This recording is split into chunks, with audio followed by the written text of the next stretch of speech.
obrovská a Bohuslávek se prosazuje poté, co nejprve neuspěl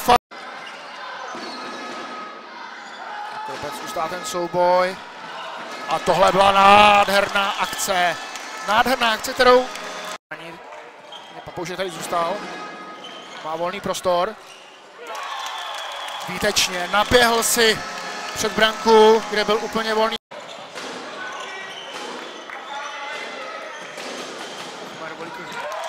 Rychlému úniku a zvyšuje ve 20. Teď nepřesně, ale je to gól. Tak nepřesně rozehrál.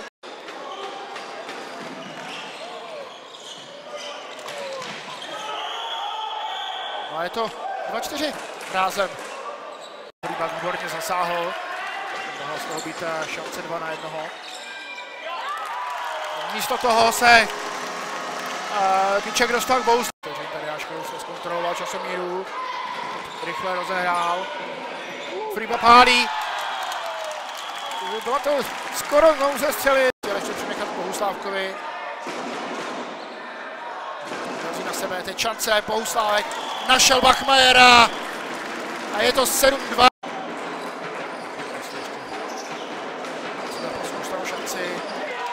Teďka Horák dostal nahrávku od Veselého a i na Bohuslávka.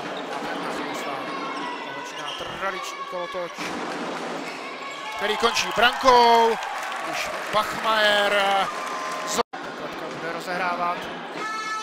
Co tak stalo, Vojáček střílí a prosazuje se, využívá přesilovku a snižuje.